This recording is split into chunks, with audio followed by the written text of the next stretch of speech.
Everyone, Eric with Rockin H TV and the Diecast Lab. Thank you for joining us. Getting started just a hair late today. There we go. We'll get you out of the sunlight. So, yes, everyone, it's Eric with Rockin H TV and the Diecast Lab. Today we're going to continue our work on our four-door Peterbilt build. It's Sunday. It's 1 p.m. We're getting, or actually 1:04 here. Just a quick story while we're starting late. I have all teenagers and one adult son, and it's a sad day in our house because we're selling the bunk beds that my girls shared for a number of years.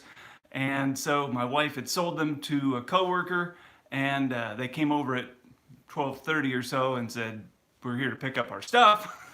Anyways, I had to shed a little tear because, oh, poor girls, they grew up and don't need their bunk bed anymore, and my youngest was using it. Long story short, it took a little longer to get it out to the guy's pickup than I thought, so here we are. Anyway, so today what we're going to do is we're going to work on, guess what? Ba-boom. We're going to work on our four-door Peterbilt build. Where we are now is last week we took two Peterbilt cabs, two Diecast Promotions Peterbilt cabs, chopped them up, glued them back together, and then used JB Weld to meld them together, to weld them together, and then put tape on them to keep, prior to the JB Weld, tape on them so the JB Weld wouldn't ooze everywhere. And today we'll do the reveal on our model. And I showed you this one, which is our practice model. Now you'll notice last week what we did on this particular model was I already had this one done for you, and I showed you two methods to make a four-door Peterbilt out of these two cabs. This one has a piece of brass attaching to cover up the big hole that we had when we put these two together. What you haven't seen, and what I did while you weren't watching, was I put a piece of plastic on top of the brass to raise the height of the cab so we had a more level surface across the top. You can see that now. If you go back and watch that video, you'll notice that the brass had a substantial step from the back of this lead cab, like that. And I believe I told you at the end of that video I was going to do that, and so it's done. So what did I do today? This is what I did in about 45 minutes earlier today after I got religion. Was I glued a piece of plastic to the top. I took JB Weld and leveled the top. I goobered up a bunch of JB Weld on the top of practice. Then I put JB Weld down the side, on both sides. I covered up some mirror holes, so the mirror holes here in the lead cab you cannot see on the rear cab. After the JB Weld was dry, I came back and sanded everything smooth, as you can see. And then, as you can see, it's all gray, which means I've primered it. Why would I primer it now? Well, this is what I like to do once finished with this. I like to primer everything so it's all the same color, because once it's all the same color, it seems like all the imperfections and weird things that you might not see when you have the color of diecast, the color of brass, the white plastic, maybe used body filter of some kind. All of those colors together make it really hard to see some of the imperfections that are revealed once you've got primer on it. Okay. Hey, so that is what you're seeing here, okay? So you can see, look at that. Like I said, this is just rough draft. You can see lines here where things are not perfect. You can see lines there. On the side of this cab, look at that. Right here where the plastic and the brass meet. Woo! Boy, it's hard to see in reverse. Where the plastic and the brass meet, you can see a seam line. Well, we don't want that. We're going to cover that. Don't worry. I'm going to try not to cut myself with a new blade. On the side here, again, this is not neat and clean and gorgeous, beautiful. This is kind of gross. But at least we can see what we're working with clearly now that we've got some primer on it. It's all the same color. Okay. So that is what I did when you weren't watching. Oh, and then on the back of this, we have a goose egg right there where that needs to be filled, this little chunk, whatever. I don't know how I missed that with the JB Weld. Should have welded that. Anyway, we'll fill that in as we get going. Okay, so we're going to use a lot of body filler today, and then this is going to be a short lesson, okay, because basically we're going to body fill and then I got to wait for it to dry before I can do any sanding. And then we're going to do the reveal on the one that I intend to keep. So we have practice, which we're going to work on. We have the reveal on the fancy one. And then before I get too far into this, I also want to make a plug for the next video. I'm going live again today. And if you haven't bought one or haven't heard, Greenlight released this C60 Chevy. Why is it a C60? I always thought these were C65s. Nevertheless, I'm going to do a reveal. Not a review. I'm going to give you my evaluation on this. I'm going to crack this open, take it apart, and give you my opinion of it. And so far, I'm overexcited. Okay. I just love those old Chevys. I drove those old Chevys for years and years, hauled crap tons of wheat with them, single axle, tandem axles, and they were all, well, C60, C65, C75. They were awesome. All gassers, you know. Some of them had air. I had one. It had the 2 sticks in it. That was a bear to drive. Had a 5-speed and a 4-speed low transmission. And then I had one that was a 5-speed with an air. You know how you had the high-low gear? You had to use air to go high-low. And that was the only thing air on the truck, was just the stick. The air didn't have air brakes, nothing like that. So I've driven all sorts of them in many combinations. But a 5 and 2 is basically the lion's share of them. Anyways, we're not here to talk about that. We're here to freaking work. Here we go. I'm going to turn you around. If you have questions, I may not catch them. Don't worry about it. You can always answer them or ask the questions after the fact, and I'll be delighted to answer those after the video. So don't be afraid to ask away. Here we go. All right, so like I said, we're going to use some body filler here. On this, because this is where I'm at. So I said, I used a bunch of JB Weld on top of this cab. And then I used it down the side, and I filled in a bunch of holes. We're going to fill in the seam. I did all that with JB Weld. We're going to come back with something easier to use. And in this case, I'm using Bondo glazing putty. Now, for some reason, this particular bit of Bondo, I don't know what's up with this one, but I've used this body paste before, and it seemed like it was thicker than this. For some reason, this one seems kind of runny, and I don't know why, but it is. Oh, I got to peel off my glasses here so I can see. So, this stuff, for your information, is super, super easy to use. So, don't be afraid to use it, okay? This stuff is just wonderful to sand once it's dry. It makes work easy, and it does a nice job. So you can be generous with this if you want to. It's okay. Like I said, this stuff sands so easy. So what I want to do here is I want to just clean up all these lines that are showing. Now, see this little crack right here at the roof cap? Let me get this turned where you can see it. Okay, remember a Diecast Promotions Peterbilt, the roof cap and the cab are separate, and what you're seeing is a seam where the roof cap and the cab didn't meet correctly. Well, I'm going to go ahead and cover that up just because. So we're going to put a little paste in there. Then I'm going to come back and do a little more. Again, this stuff more than I need on my piece. Okay, so you can make a mess and it'll be all right. Then I'm going to cover up this line right here. Now, one could cover up, let me show you this line right here. You could cover up this line here, but I think I'm going to leave it for the moment, just for a moment, to make it look like there's a door line there where the door would actually open and close, like there is on the back side of that door. Up front, there is not a line coming down here because you would have a hinge, or what appears to be a hinge, on the door. Or for the door.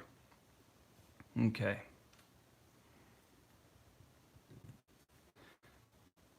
And if I'm a little shaky, don't hold it against me. I probably drank too much coffee this morning after church.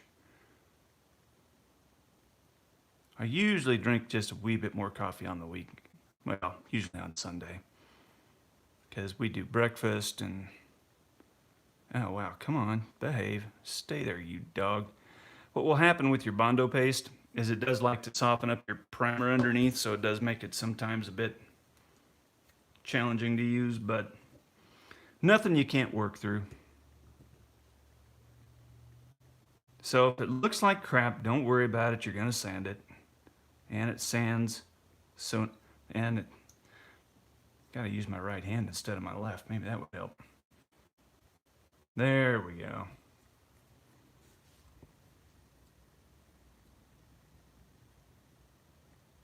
Oh man, that's just not happening for me at all.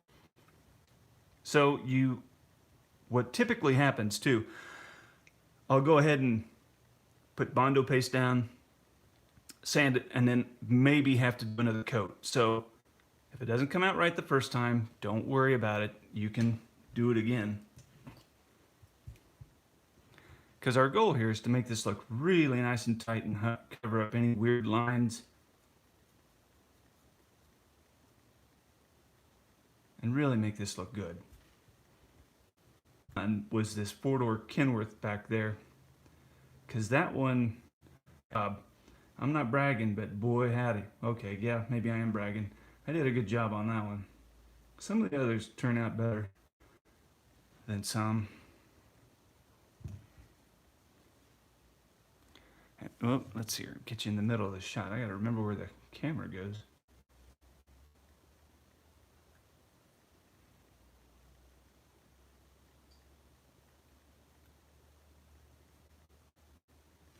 Okay.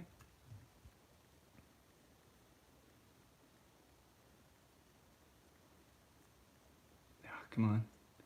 So I'm putting a little more than I need right there, and that's okay. I can. So, what was I going to say? There was something important there. I guess not. I don't recall. Oh, I know what it was. You'll notice these exhaust holes where you mount this is a factory exhaust hole. Up on this cab. You can't see them anymore. But I went ahead and covered them up on this side. I'm going to drill those out so I can put exhaust on both sides. Now it seems like on some 4-doors, usually the exhaust, it seems to run underneath. Like you won't see exhaust on the outside of the cab. It seems like they make them weed burners for whatever reason. I've seen that a lot on Freightliner 4-doors, especially at rodeo and whatnot.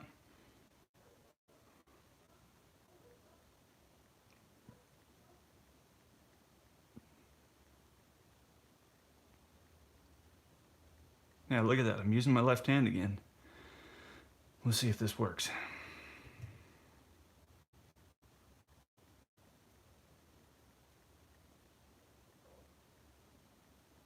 Okay, and then I'm going to put a big goober of it right there to cover up that little gouge. Hopefully it'll stay when we sand it. So I'm just going to leave this big chunk of this blob right here.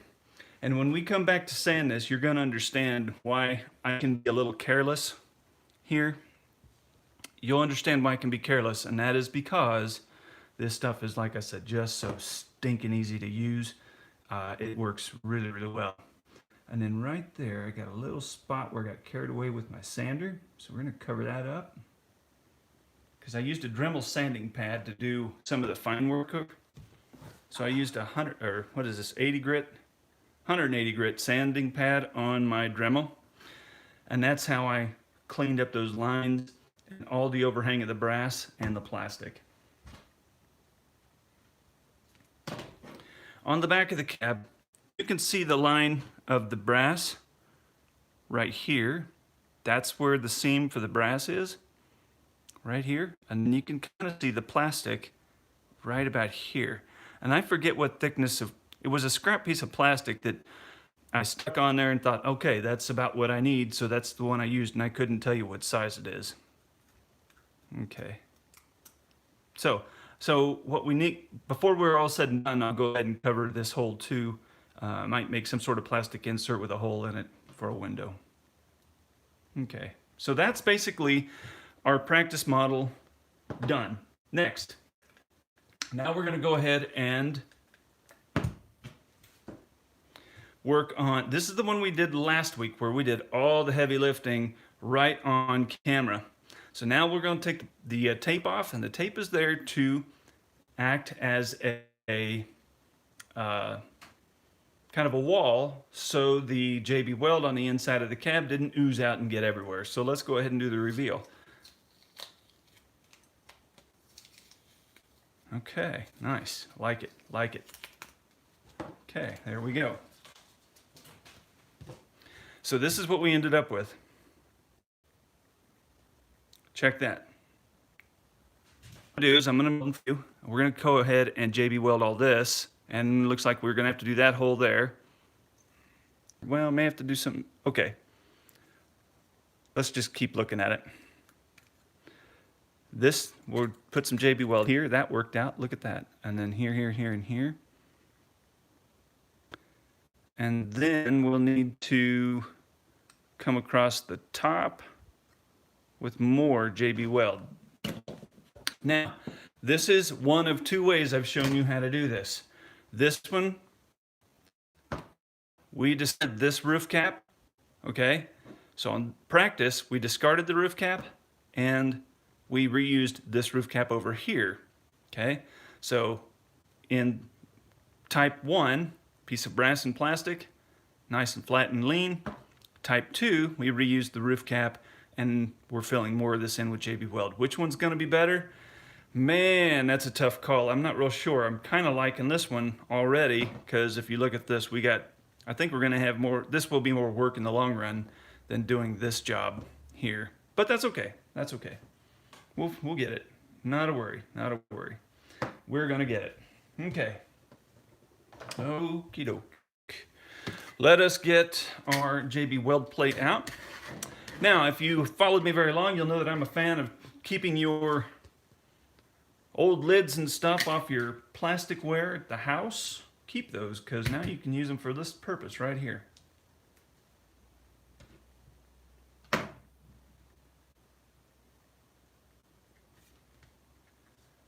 And you'll notice I must have done something with an orange paint pen, because if you see here, I tested out my orange paint pen right there and then dipped out of it. Okay. Let's go ahead and... Now, this probably will not be enough JB Weld, because that, well, all right, we can always mix up more. Waste not, want not, right?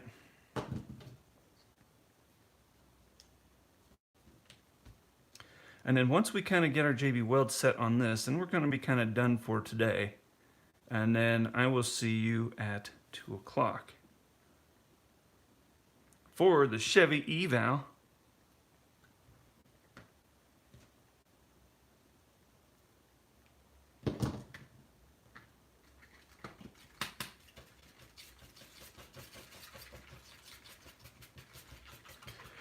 And on mixing JB Weld, you're supposed to do like a 50-50 mix. If you don't get it exactly right, don't lose any sleep over it, because we're not, using this on a fuel tank or anything. It's just die-cast. So don't freak out if you don't get it just perfect, all right? And then don't freak out anyway, because freaking out's that's not necessary. We're making cool models. We're not, curing cancer. So let's not freak out.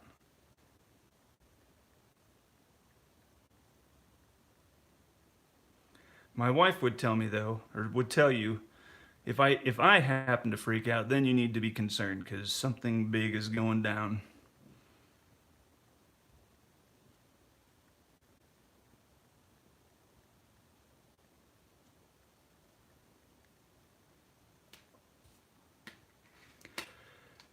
Okay, JB Weld is not as easy to work with as your Bondo body paste,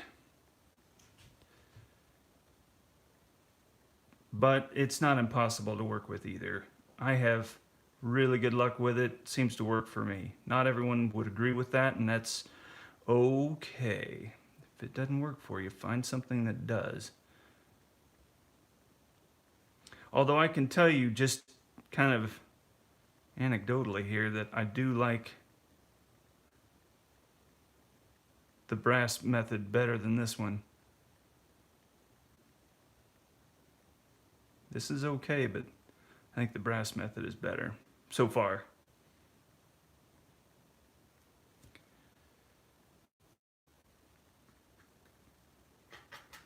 First impressions anyways, that's what I'm saying.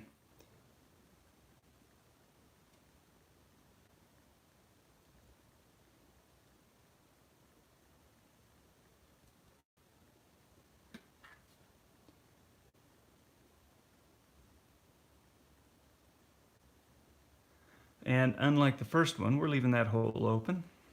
On practice, I covered it up just as to show you a variation.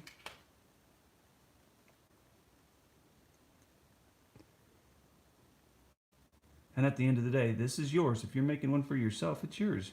Do it how you want to do it, and it will be fine.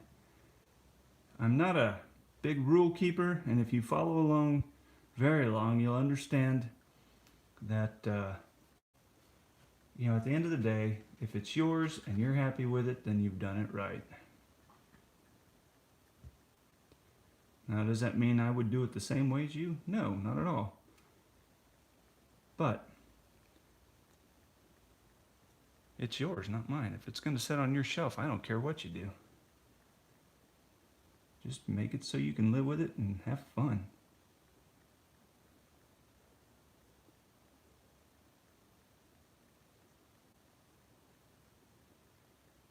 And then another thing that's good, this is just something sound, I think it's a good practice. Don't post your stuff on the internet if you're not ready for someone to say, well, yeah, it sucks, you didn't do it right. I hope you have thicker skin than to get hurt by posting your stuff and then getting criticized and then being mad about it. If you can't take that kind of heat, then you better not go in the kitchen. And I can tell you it happens to me. So that's why I'm confident in saying it to you.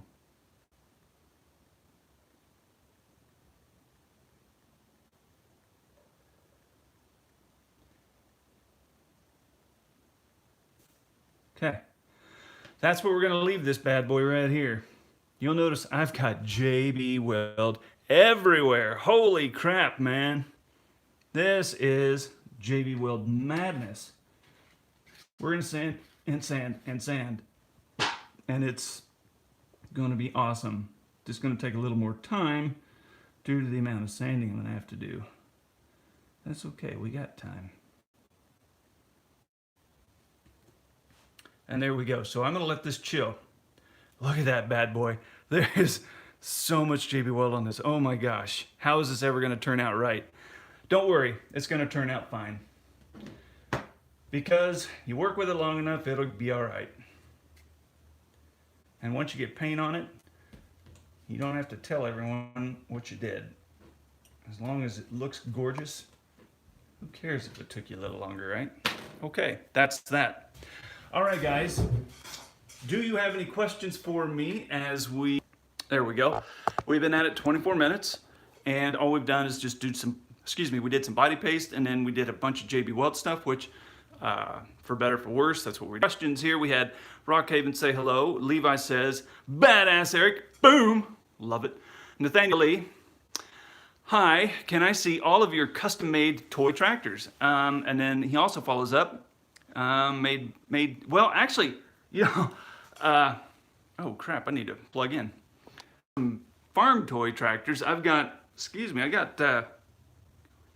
I got like 2 up at my office where I work during the day. I've got one 875 Versatile that it was just a 950. I took the decal off. I took the 950 decal off, put an 875 decal on, and added duals. Nothing fancy. Oh, and a blade. But that is a really Diecast Lab. You can see that video how that was Diecast Lab. So diecastlab.com for all of those you watching. Every video I've got stays on YouTube for a little while, and then it goes into the Diecast Lab. So if you want to continue learning and seeing those lessons, step-by-step tutorials, that's where they are. And just a real quickie, just another plug for the Diecast Lab. For example, on the Welker farm truck that I've made, Not only is the videos there, but then I also link to the resources where I bought things, and I have all of the tools and everything listed out, so you can just read through it and boom, you know right where to get everything and buy everything. So, and where to find paint, the color of paint, the grain bed, all those things are Diecast Lab. So a lot of value there for you if you're inclined to go there. So check that out if you haven't. Let's see what other questions we got. So yeah, Nathaniel,